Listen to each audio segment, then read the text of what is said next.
Hello, everybody. So this is going to be. Whoa, you gotta quiet that. Quiet him down. All right. So this is going to be a live troubleshooting experience with Jason Laster as our community client for this session. This is the fourth session with Jason, and I realized the title of this video is wrong. It says number 3. Well, I'll change that after this is over with. So he emailed me with a computer issue that he's had recently, and we're going to do this as a live troubleshooting session where Bertlin Hope, who is a regular with me on Saturdays as he's starting up an IT business on the side from his full-time job, and he's going to take the lead in questioning and guiding Jason through this. Now, Jason is also a regular with me on Sundays, and he also is starting a business on the side with computer support. He's not quite as far along in his experience with computer technical issues compared to some of the other technicians that'll be in the chat with us today, but he has just fallen in love with working with computers and wants to turn that into a career. So we're working with him on Sundays on that subject. Today's going to be a little bit different because we're dealing with his troubleshooting issues. So let's see, is Bertlin Hope in the chat? His handle is Blackwatch, and I haven't. Oh yeah, there he is. Oh, he changed his handle in YouTube. It now says Computer Life Support Bertlin Hope. So Bertlin, pretty soon I'm going to invite you to come and join the Zoom session. I'm going to bring Jason up on screen here, and you can go ahead and unmute your microphone, Jason. Hey everybody. There you are. How are you doing today? Not too bad. Can't complain. Okay, so before we get started with this troubleshooting issue, the time that you and I spend together in the chat room on Sundays is primarily focused towards your efforts towards starting a computer support business on the side as a side hustle or aside from your normal work. Did you have anything that you want to report to us before we get started with the troubleshooting? Yeah, actually, I had some old desktops that was that one of these businesses wasn't using, so I was able to get a desktop through that, and so I got something I could be working on to maybe either resurrect and donate. So I'll be letting you know how that goes. So I was able to get that, and that's what I have so far. I was able to get that, so that's where I'm at. Okay, good. I got a question for you. Now let's do an AVDW check. I'm showing my watch there because Aaron's going to want to see that. And then chat room, if you can give me an AVDW check. So, oops, the DVD, have I turned it on? Yes, it's on. Yeah. And for those who might be watching the video later, a DVD check is because people watching during the live stream, they can rewind the video if I have DVD turned on. So, yes, Aaron says AVD good. And I've got the watch off. So, last week, we talked about asking businesses for their obsolete computers for you to do something with that. Was this a direct result of that? You went out and asked? Yeah. Awesome. Yeah. That's great. That's great. Let's see. Then Ada also says AVD good. Good. All right. So then let's turn attention to the troubleshooting situation. So I let people know in the live stream that I had yesterday with Bertlin about this session that we're going to have today with a live troubleshooting experience. I'm going to let Bertlin run point on it, but the chat room also asked their questions. So as I was thinking about how to go about that, here's what I have in mind. Is pretty soon I'm going to have Bertlin come into the Zoom session with us, and he'll take lead. And Bertlin, I want you to not watch the chat. I want you to do this session as though it's just you and your own skills of troubleshooting and interviewing a client. So I want you to stop watching chat now, and then we're going to let the chat room pose their questions. So after Bertlin gets through with his questions, then we'll turn to the chat room, or Bertlin may do questions and advice, and then we'll turn to the chat room and deal with what we have there in addition. And then after that, if there's still something that I have on my mind, I'll throw that in. I'll throw that in the mix too. But we're starting with Bertlin in the chat room. So I'm going to go look at the description of the video. I posted this scheduled live stream yesterday, so people who knew about it had a chance to go read it.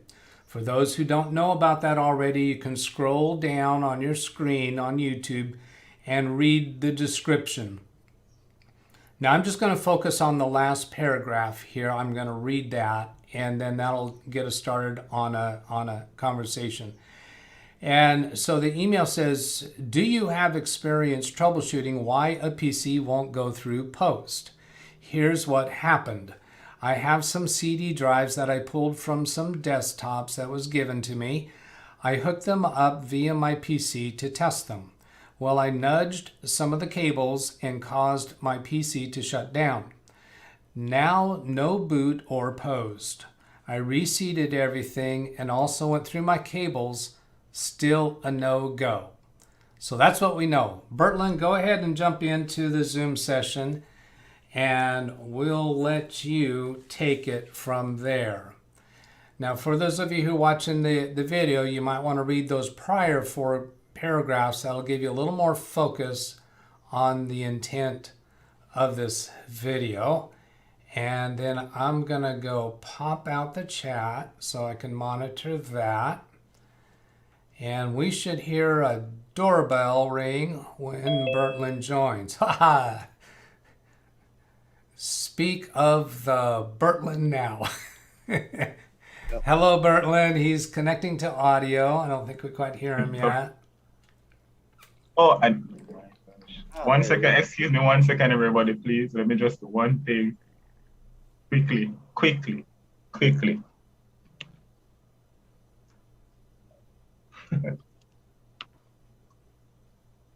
Yes, we're ready.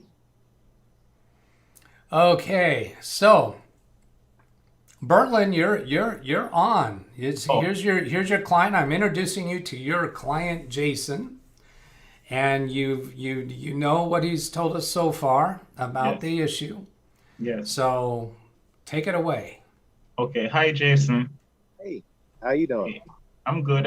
It's fine. It's great to actually meet officially. So Yep. yeah. Hi. All right. So I was reading about your issue about failure to post. Yeah. And I was just wondering if you had done a few of these things. So I found a few things that I wanted to try, if you don't mind. If you would you happen to have the machine near to you now? Do I what now? Have the computer near? Would you have the computer near to you now? Yeah. Okay, great. All right. So I was reading up somewhere on online, and this found some interesting solutions for us to attempt to solve a problem. One of them is suggesting that we're going to, before we do anything, we should try and see removing the CMOS battery. And holding down the power button for 20 seconds would work. So we could try to remove the CMOS battery, unplug the power supply, and then we press on the power button for 20 seconds, and then replace the CMOS battery and turn on the power supply and see if that works. Did I go out a while ago? Yeah, so Sorry about that. Where was it? Okay, let me clarify something. Bertlin, I think you misunderstood. The computer is not at hand. he's not able to try the things that you're suggesting right now. Did you understand that? Oh, It's sorry. okay. So I'm going to add something to that. Is I'm outside where I live, and it's right inside, so I have access to it. But if I go in, you guys won't be able to hear me. So, 'cause, you know, Okay. I mean, but I've already done some troubleshooting myself, and and when you can just ask me, if I've tried something, and I can say yes or no. So, Okay. kind of help it along. Okay, great. Great. That's great. That's great, Jason. That's great. Thanks for that, Doug. All right. So have you tried the CMOS battery thing? Yeah, I did. Say And again? yeah, I tried that, and it still wouldn't post. Okay. All right. So we have that out of the way. All right. So did you try taking off everything from the motherboard except just a stack a stick of memory and just leaving that on there? Yes.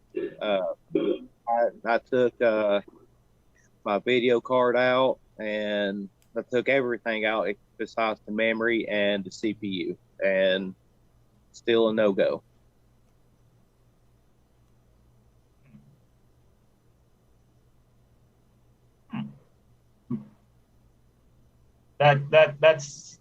That's seeming to me it's that's seeming to me is that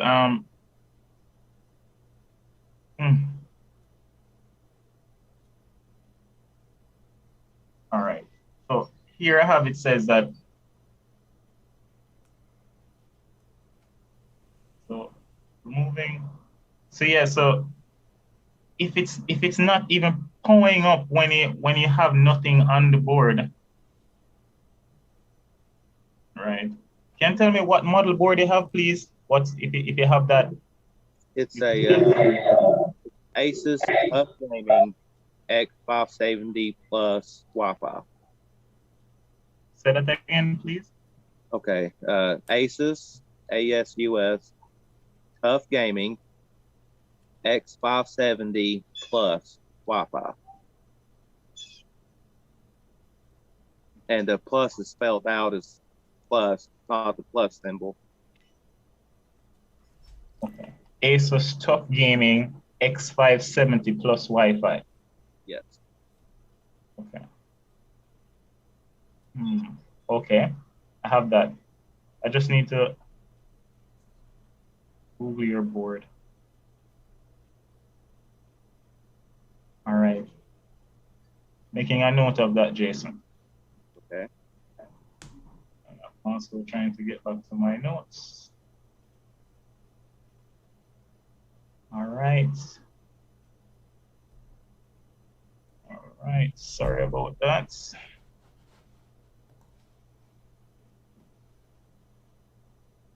All right. So I'm going through my notes here.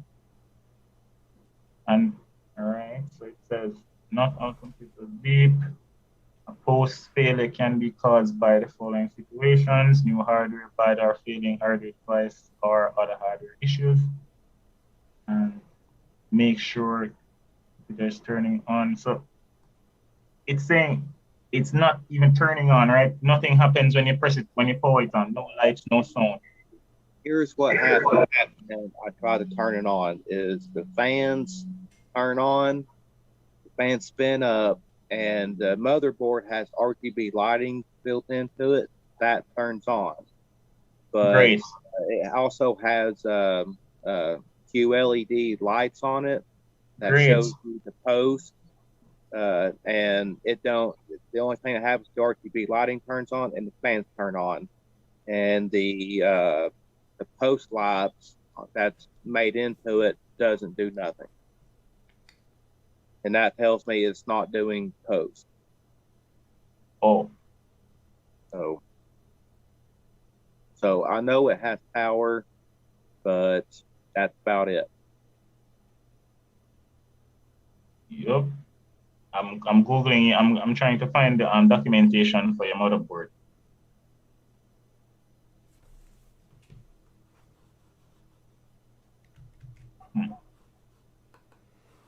Okay, let me jump in here. Yes.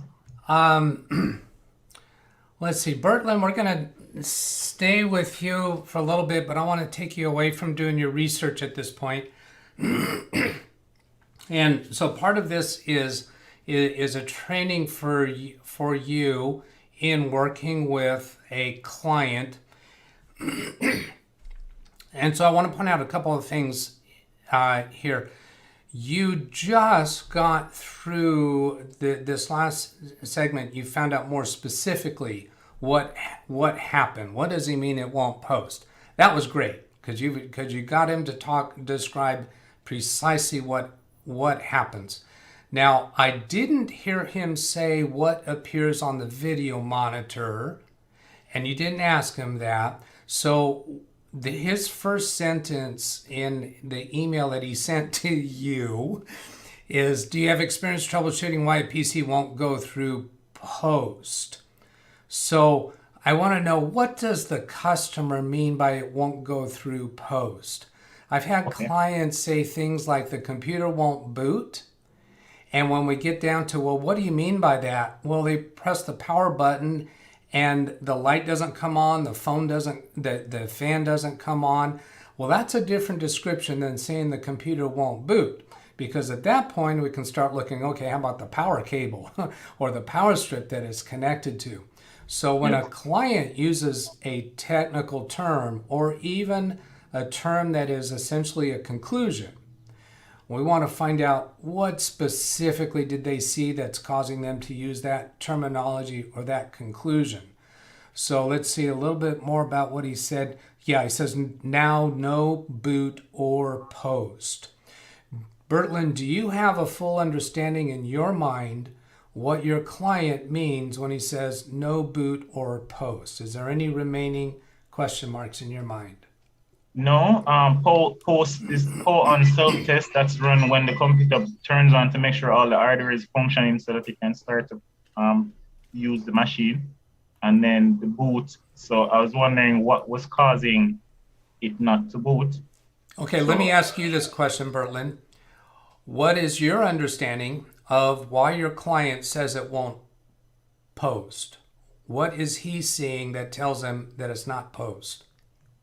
Well, he may be seeing nothing on this, no indication, no LED lights, no beeping sounds. He's not getting any response from the computer that there's an issue, but it's not.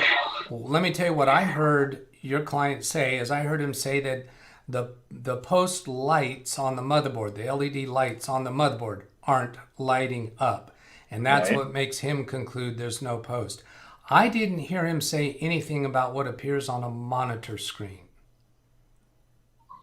Jason, anything appear on a monitor screen? Nothing comes up. It's black. Is it plugged? It's as if I'm getting no video.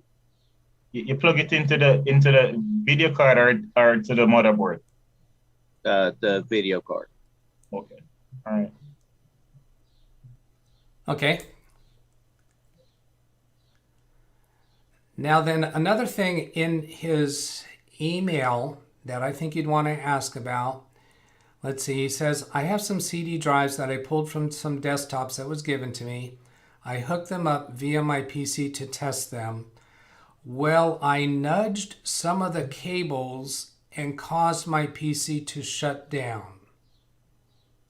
That sentence right there, I nudged some of the cables and caused my PC to shut down. Does that trigger any questions for you, Bertlin? Yes. Go ahead. All right. So when you nudge the cables on the PC shut down, did you smell anything? No. And no sparks or anything near those cables. Those cables are not burnt, or you don't see any no. sign of it. I inspected them without taking anything apart to check for burn spots anywhere and didn't see none, and I had no odor coming from it. Okay. And immediately after, did you try like just removing those drives only and still didn't come up? Right. I unhooked the drives and tried to power on and would not power on. I had the same issue. Yeah. See, they reseated everything and it went through your cables.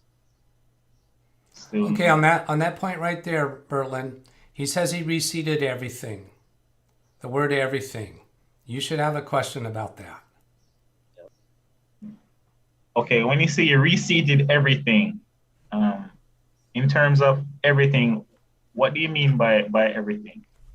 I literally took my whole PC apart and rehooked everything back up. I stripped it down to the bare case and screws and all. And then I went back and put it back together as if I was building a new PC. Mm-hmm. That includes pulling all fans out, power supply, all cables, CPU, RAM, my liquid cooler, and also my video card. Everything came out and went back together. Okay. Thanks. Okay. Let me move this on to the next phase. That was good, and I think the point that I think was that really I'd like for people to see out of what we've done so far is the importance of clarifying what does the customer mean by certain statements they make. Because the customer can't send an email with spelling out all the detail as specific as we want it. As technicians, we need to understand that a customer client could be giving us a description of what they see and observe and what they believe is the case, but they might be making some conclusions that could take us down the wrong path. Now, so at this point, I think we've got a lot of detail out, and it sounds to me like when he says he reseated everything, he means he resetted the screws. Everything down. Wow. Okay, Yeah. so let's go look at chat. I'm gonna go look at the chat room. Bertlin, do you have the chat room available to you now? That's okay if you don't. I'll feed it to you. Yes, please.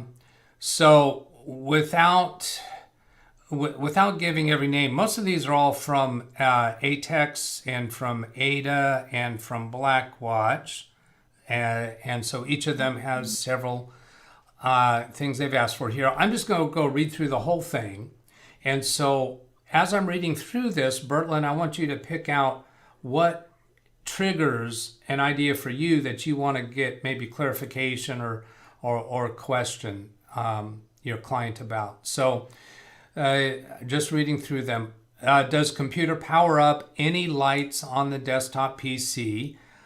Any beeps when trying to turn on the computer? When you say reseated everything, that is all cables and memory sticks. Is the CD drive still plugged to the computer? Any CDs in the CD drive?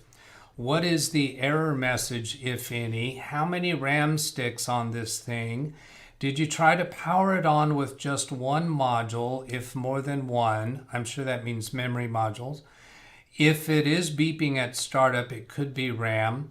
What CPU? Hope not AMD. Did you try to take out the battery and reseat the motherboard? Drain excess power from the motherboard. Motherboard is sick. It will beep, beep, beep. Who cares? Beeps mean nothing. Okay, I think that was somebody responding to the beeps issue, and that's got a point. Hold down power button for 10 seconds. Okay, that advice is to drain the capacitors, and that is a valid thing to do. And then check all cables, power, etc. Customers should not have disassembled anything without assistance.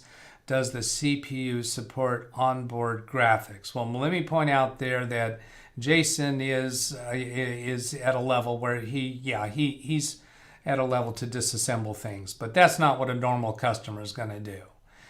And then, another comment about just taking it apart. Okay, so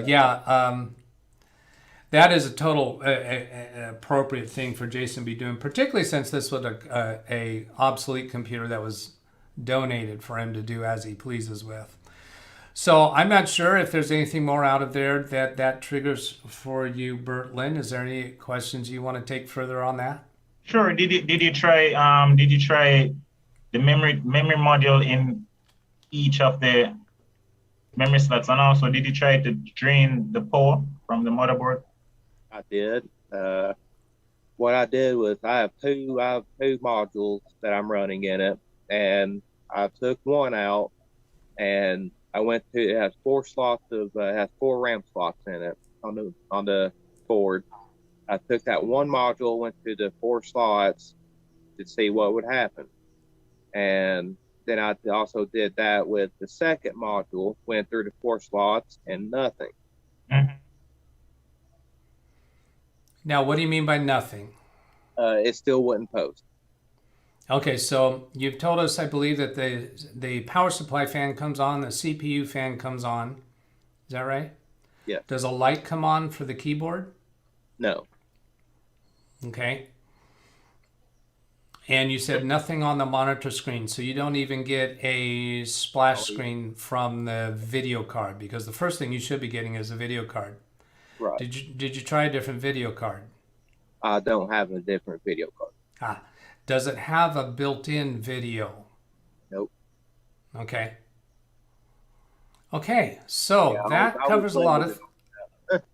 Say again? I was limited on that, so I had to kind of go a different route. Yeah. So do you have a way of knowing what the post lights on that particular motherboard should have been doing? Yes, I actually have the manual that it came with that explains what the lights do. Okay. And how they're supposed to perform. Okay.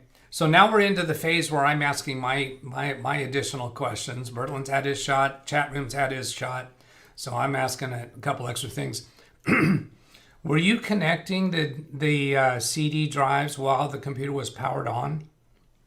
I was actually working the CD drives to make sure that they was working as the computer was running, and like trying to eject the disk, close it, see if it would reach, see if it would show me the option that I have the DVD or CD drive hooked up. So you were originally, this computer was functioning before you started connecting these CD drives, DVD drives? Yeah. What did you say? CD drives, you called them. So the computer is powered on. You've got Windows Desktop. And then were you plugging in CD drives while the computer's still on? No, I actually shut it down and pulled the power cord as well. Oh, okay. So you shut the computer down properly, pulled the power cord, and then you connected these CD drives. They're SATA, I imagine, right? Yeah. Okay, so you connected power cable and a signal cable. The first one that you tried, did you then turn the computer back on and it worked fine? Yes. Okay, so then you shut it down, disconnect that one, connect another one, and you turn the computer on. Perhaps it worked fine too. Yep. One of these instances, you shut the computer down, connected another CD drive, turned the computer on, and it wouldn't come on. The first attempt was the same symptom. It was on my second CD drive that I was testing to see if it would even power on. And because of how I have my cables ran on it, is I pulled my back panel off to take the power off to access the cabling for it. And as I was working, pressing the eject button on the drive to see if it would eject the tray, I had somehow nudged the cables and it shut down. So this was the second CD drive you were working with. You connected it, turned the computer on, it came up to the Windows desktop. You were testing it, ejecting, and so forth. You had the panel off on the computer, and you nudged some cables inside the computer, and at the same time of that nudge, the computer shut down, and you assumed that your touching of the cables there had something to do with the computer shutting down. It may have, but that's a deduction. That just happens to be what happened at the time the computer shut down. quite Right. possible if you weren't in there fussing with the cables, the computer might have shut down at that moment anyway, if it was something else causing it. That's just a nut. We don't know. It could be either way. Now, if it was because you were nudging the cables, my strongest suspicion, which you've already covered, was that the connectors inside a computer can develop kind of an oxidation or corrosion over the connectors. And this is partially conclusion on my part. I'm not an electrical engineer, but I've seen this happen enough times that you disconnect the cable and put it back on, and that seems to scrape through the corrosion or oxidation, and then it works. But you tried that, and that didn't solve the problem, right? Right. So that's one of the pieces I wanted to understand here, is this part about I nudged some of the cables and caused the PC to shut down, that you were actually in there fussing with cables while it was on.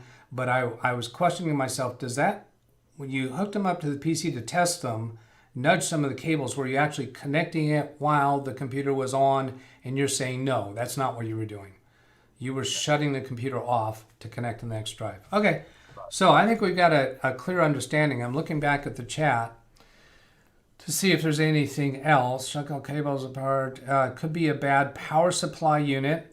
As from Aaron, all peripherals removed, optical drive not needed in this diagnosis process, dump it. So that's a good question. When you were trying to, as you're going through this diagnosis, you disconnected everything, including the CD drive, and it still wouldn't turn on. Right. Right? Okay. Did you try removing the video card and turning the motherboard on? I know that you don't have a way to connect the video. You did try that? Yeah. Still would not post. Okay, great. And then bad PSU or motherboard is the last thing from Aaron. Now, the big reveal. So For those, I do have another PSU that actually pulled out of a previous build that I did. I know it's a known functioning PSU. I hooked it up. All I did was put the motherboard power and CPU power connectors in, and I plugged the PSU in, flipped the switch, tried to turn it on, and that didn't affect it none. So that only left me with either the motherboard is bad or my CPU is bad. So I was up past midnight last night trying to figure out how I could test a CPU and motherboard with my limitations. So I don't know if any of you has anything you want to mention on that before I go to my next step. yeah, okay, so the question is you were questioning how could you test the motherboard or CPU with your limitations, and your limitations meaning you don't have another motherboard or CPU. Right. So then in response in chat, we've got what is CPU? I guess what CPU is it? If no integrated graphics, it must use a GPU to see post. Yeah, so without the video card installed, and if the motherboard doesn't have a port for connecting a monitor, then that would imply the CPU doesn't have graphics built into it. So would it operate any different? I think the only thing I'd be expecting different is maybe a different beep code or some kind of different behavior by trying to turn it on without a graphics card. Right. This motherboard has a light if I'm running a Ryzen 7 3800X CPU in it. Okay. It don't have onboard graphics that's not running a GPU. And if my GPU was pulled out, during its post, it has a lot for graphics, and it has a lot for RAM. It has a lot, it has 4 different lights that tells me the area that I need to address. So, but at this point, I already determined that I have a second computer that I could put my GPU in to see if my GPU is working. I did that. It's fine. And I also put my PSU in my second computer. And my RAM, I did the same thing. So that only left me with my cables, and I used the same cabling in the other PC. So that's really only two other things: motherboard, CPU. So, and I went through. Throughout this whole thing, I was thinking process of elimination. So, and actually, I have a CPU that I was going to put in my dad's build. Then it wouldn't directly recognize it, but the motherboard I have, it directly recognized it. So I pulled my CPU out and put this one in, this other one that I had, and it posted. Okay. So we're saying bad CPU. Yep. You're saying bad CPU. Yeah. I was going to ask him if he tried taking out the CPU and see if he can get an error. Yep. All right. I hate that it came down to that, but it is what it is. I don't know what.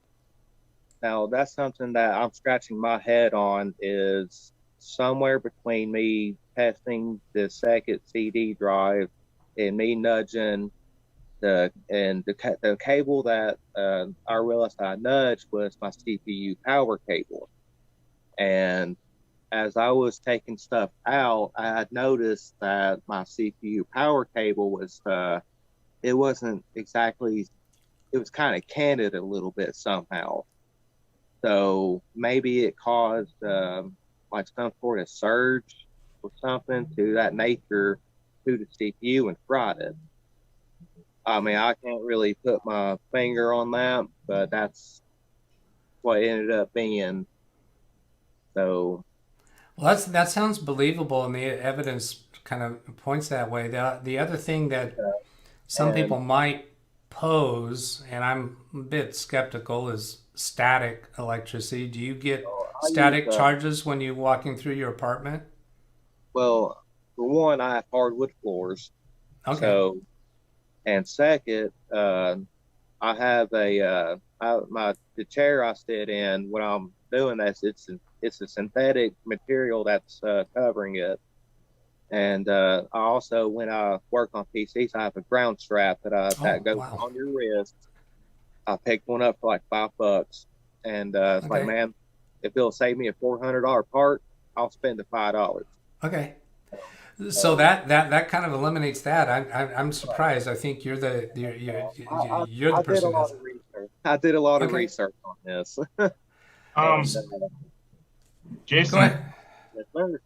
Jason, I was saying that how you could test the motherboard with your limitation is you could just remove everything from it and connect the power to it and get the errors that you would like. It should give you some errors that stuff are missing. And that would give you that would show you that your motherboard is working because it's actually checking for the missing items. Oh, as far as that goes, like beeping, I don't have an internal speaker on it for it to beep. I didn't put one in when I built this PC. So. Right. And that was something I was going to do at some point in the future. I just haven't done it yet. I built this PC myself, so and that's something I do plan on adding at some point. But all I literally had to work with was those 4 lights on the motherboard. Right. And so the lights, I was saying that you could pay if, for example, the lights on the motherboard, they could tell you in the manual, the lights would have like meaning for different things being missing or stuff not being there. So I was saying that you could test the motherboard by making sure that all those lights would come on when it would know that something is not there. It just have power and then it says, I need these things. Come get him. But yeah, the lights, four lights, those are four areas where the problem lies. And when I put this other CPU in, it went through post. I even got got video.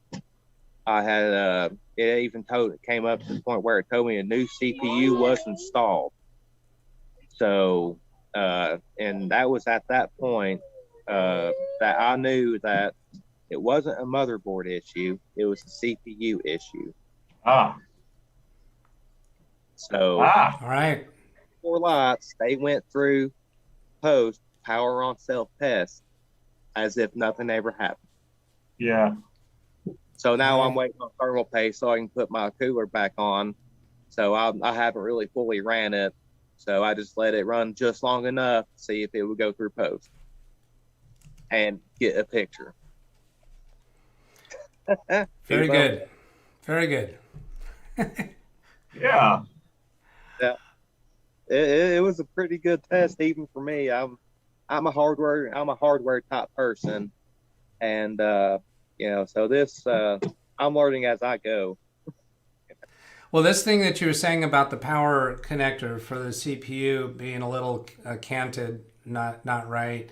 You know how when an electrical connection just isn't very good, it can have a little bit of a spark or sizzle across it. So electrical spike, I always call it. Yeah, a spike, a surge. You know, we have surge protectors for a reason. There's surge protection built into power supplies for a reason. So if something happens right at the connector, right near the CPU, that causes a surge, it's certainly conceivable that could. Here's what blows my mind is I have it plugged into a surge protector, and apparently, according to the manufacturer of the motherboard, it's supposed to have onboard circuit protection. So I don't really know the tie between the connector and the electrical spike, with it having onboard circuit protection and being on a surge protector. So yeah, but that onboard circuit protection could have been upstream, right, to where you were the place where this spike occurred was not. There was no protection between that point and the CPU, perhaps. But it certainly seems like a valid conclusion the way you proved that's what's really at fault. I know I corrected the part. I figured out what part malfunctioned. It's just the one thing that I'm going to definitely be researching is the root problem of why that part failed.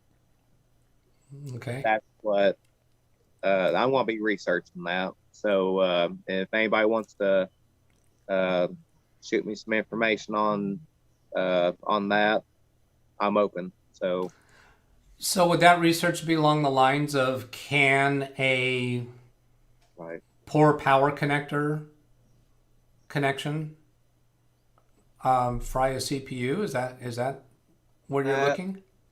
That and even with circuit protection, how exactly does that work? What does that protect? Right. Okay. That and power supply. That's to what point does the surge protector protect? To what point? Oh well, I'm pretty sure my assumption for that is the surge protector is going to protect against a spike coming from the wall and prevent that from getting to the computer as a spike. But there's certain level of spikes that they can protect from. They can't protect from everything. If you get a lightning strike to the circuitry of your house, that surge protector is probably not going to protect very well from that. But the normal types of surge, like from huge equipment in the neighborhood turning on and off, that would cause a surge coming through your house electrical circuit. The surge protector should dampen that and prevent that from getting to your power supply. Now, if a surge gets if you're directly connected to the wall outlet into your power supply, it's my understanding that a power supply, depending upon the quality of the power supply, has a level of surge protection built into it. but I think it's probably at a different level than what a surge protector power strip is protecting from. And I don't know that. Well, my PSU, my brother actually got it for me, and it's an 80 plus platinum. It's made by I think it's Seagate. I think that's who makes it. I got you can look on my YouTube. I have a video that I got my whole parts list on that you can see what all my parts are. But it's a platinum PSU, so it's pretty good. It's not felt yet. Now, when that power, the 5 volts or 10 volts, whichever is going to the CPU, maybe it probably handles both on different parts of the CPU. I don't know, but just imagine that one of those leads just barely making a connection, and then you get a snap there. That has to be a surge. That right. There's probably no protection for that particular type of surge. And that's really about the only thing I can think of is right there at that connector. Makes sense. It just so happened that when I happened to nudge that cable, it just caused that little bit of a spark, and that was it. So, yeah. Okay, so taking a look, we're about to wrap this up here. Let's see, 2 surges not needed. Why do that? Want a leg up for Intel for now, on for free. Want a leg up Intel for now, on for what? Okay, I'm not reading that right, I guess. Always, yeah, also again, I'm not understanding that. Always GER PSU S with 80 plus. Oh, always get PSU with 80 plus. Okay. Hi, Catherine. I see you just jumped in and we're just about to end. So sorry you missed. We're done here. You'll have to go back and watch the video. So, hey, great job, guys. If anyone else is interested in doing something like this, I'd love to do this kind of thing. I think it's a lot of fun and it's a good exercise for us all. And let me fess up to one thing that I realized that I read wrong in your email, and it was so obvious. Now, sometimes when I'm reading something from a client or an error message on a screen, I will actually read it out loud because and also another thing I'll do is I'll transcribe it. I'll type it into my keyboard as I'm reading it, and it's surprising how many times that I've done that and go, oh, wait a minute, it doesn't say what I thought it said. It says something a little different or add something a little extra. So let me go back here and I'll point this out because I'll fess up to my mistakes and errors and my growing points anytime. Let's see. Do you have experience troubleshooting a PC while won't post? Here's what happened. I had some CD drives I pulled from desktops. What's given to me, I hooked them up to via my PC to test them. Well, I nudged some of the cables and caused my PC to shut down. Now no boot or post. Everything reseated, I went through my cables. So you use the word my 3 times. My PC, my cables. I didn't realize until we were towards the end of this that this was your computer that wouldn't start. I thought this was one of the donated computers. I had it preconceived in my mind that you were testing these computers that were donated to you. You were just testing the CD drives that came out of them on your computer. So I'm fessing up here that with as many times as I read through this, I had this preconceived notion in my mind that you were testing the computers that you were given from the businesses. Here we go. Hey, we all do it. Learning lesson learned. Okay, so there's some others scrolling through in the chat here. Catherine saying better bronze or gold. She's referring to the power supply. She's saying hello. AWOL as of late. Just watched an interesting vid. John Lewis. Hi, John. I don't think I saw you today yet. I think you showed up in a video the other day. I just watched an interesting video related to this Google Samsung S2 charging features regarding soldering a chip and the repair fixing without replacing the chip, only resoldering. Okay, and oh, Catherine, your kitten is back from the hospital. Well, sorry to find out that Mia was in the hospital, but Welcome back, Mia. Welcome back, Mia. Okay, so let's put an end to it here. Thank you, everybody, for participating. Thank you, chat room. Jason and Bertland, go ahead and give a quick thank you and say your goodbyes, and we'll be done. Thanks, Bertland. It was nice to get your input on all this.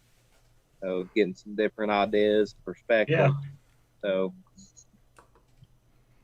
I'm big up and kudos to you, you know, and going through all of those steps and procedures and actually having an additional chip to actually test that thing and find out that it's working. I'm really kudos to you.